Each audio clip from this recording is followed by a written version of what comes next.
బుధవారం తిరుపతిలో జరిగిన తొక్కిసలాటలో 6 మంది భక్తులు మృత్యువాతకు గురయ్యారు. అలాగే తీవ్ర విషాద ఛాయలు కూడా టైమ్ స్లాట్ టోకన్ల వద్ద చోటు చేసుకున్న పరిస్థితి. ఇదే ఘటనలో 41 మందికి పైగా భక్తులు గాయపడి ఇప్పుడు ప్రస్తుతం మనం చూస్తున్న ఈ స్విమ్స్ ఆసుపత్రి వద్దే చికిత్స పొందుతున్న పరిస్థితి. ఇప్పటికే వారికి మెరుగైన వైద్యం అందించి కూడా 20 మందిని డిశ్చార్జ్ చేసిన పరిస్థితి కనిపిస్తూ వస్తుంది. ఇక 21 మంది కూడా పూర్తి స్థాయిలో వైద్య సేవలు అందిస్తున్న పరిస్థితి. అందులో 3 కూడా తీవ్ర అనారోగ్యానికి గురైనట్టు కూడా మనకు తెలుస్తూ వస్తుంది. పూర్తిగా గాయాలపైన వారి వద్ద వారికి ఎక్కువ సీరియస్గా ఉన్నట్టు కూడా మనకు తెలుస్తూ వస్తుంది. ఈ నేపథ్యంలోనే టీటీడీ అధికారులు ఇక్కడ వైద్య సేవలను ప్రత్యేకించి చేస్తున్న పరిస్థితి అయితే మనకి కనిపిస్తూ వస్తుంది. పూర్తి స్థాయిలో కూడా వారికి మెరుగైన వైద్యం అందించే విధంగా కూడా రాష్ట్ర సీఎం చంద్రబాబు నాయుడు ఆదేశాల మేరకు టీటీడీ ఉన్నతాధికారులు ఇక్కడే ఉంటూ పర్యవేక్షిస్తూ వస్తున్నారు. అలాగే జిల్లా కలెక్టర్ కూడా ఇక్కడే ఉంటూ పూర్తి స్థాయిలో కూడా ఇక్కడ వైద్య సేవలను ఆయన పర్యవేక్షిస్తున్న పరిస్థితి అయితే కనిపిస్తూ వస్తుంది. మొత్తం మీద పూర్తి స్థాయిలో ఇక్కడ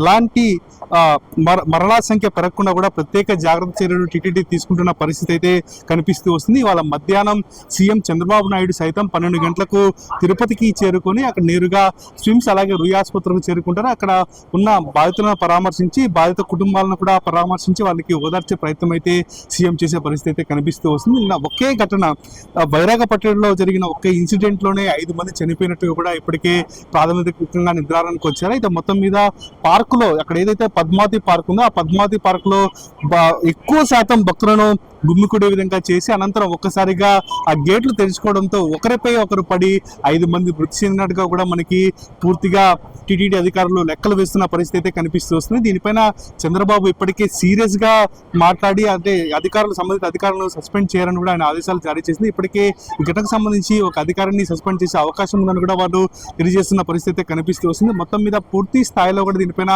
విచారణ జరిపి సమగ్ర నివేదిక ఇవ్వాలని కూడా సీఎం చంద్రబాబు నాయుడు అధికారులను కోరడం జరిగింది. నిన్న రాత్రే జిల్లా కలెక్టర్ ఈఓ అలాగే ఎస్పీతో కలిపి ఆయన వీడియో కాన్ఫరెన్స్ నిర్వహించారు. ఆ వీడియో కాన్ఫరెన్స్ లో ఎలాంటి అసలు ఈ ఘటన గల కారణాలు ఏంటి, అసలు ఎలాంటి చర్యలు తీసుకున్నారు, ఇంత చర్యలు తీసుకున్నప్పటికీ ఇంత భక్తులు వస్తారన్నప్పుడు మీరు ఎందుకు నామమాత్రపు చర్యలు తీసుకున్నారని కూడా ఆయన తెలపడం జరిగింది. అయితే నామమాత్రపు చర్యలు తీసుకోవడం వల్లనే ఈ ఘటన జరిగిందని కూడా అధికారుల పైన అలాగే టీటీడీ పాలక మండలి పైన సీఎం సీరియస్ అయినట్టుగా కూడా మనకు తెలుస్తూ వస్తుంది. భారీ స్థాయిలో కూడా భక్తులు వస్తారన్నప్పుడు ఆ చర్యలు తీసుకోవడం ఎందుకు విఫలమయ్యారో, అసలు మీరు ఎందుకు ఇలా వ్యవహరించారని కూడా అధికారులను ఆయన క్వశ్చన్ చేసిన పరిస్థితి కనిపిస్తూ వస్తుంది. ఈ నేపథ్యంలోనే ఇక బాధిత కుటుంబాలను పరామర్శించేందుకు ఇవాళ మధ్యాహ్నం పైన 4 గంటలకు డిప్యూటీ సీఎం పవన్ కళ్యాణ్ అలాగే రాష్ట్ర మంత్రి నారా లోకేష్ కూడా తిరుపతికి చేరుకున్నారు. ఇక్కడ చేరుకొని నేరుగా స్విమ్స్ ఆసుపత్రిలో వారు ఇక్కడ ఉన్న క్షతగాత్రులను పరామర్శించి అనంతరం నేరుగా విజయవాడకు వెళ్లే అవకాశం అయితే కనిపిస్తూ వస్తుంది. ఈ నేపథ్యంలోనే పూర్తి స్థాయిలో కూడా ఇక్కడ భద్రతా ఏర్పాట్లు కూడా చేస్తున్న పరిస్థితి. అయితే కలెక్టర్ మాత్రం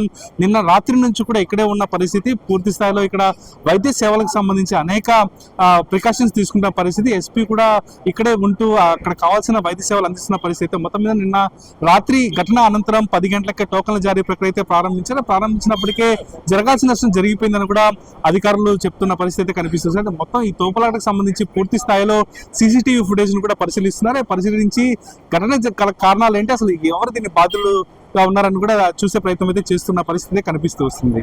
ఇది ఇక్కడ తాజా పరిస్థితి. Over to studio.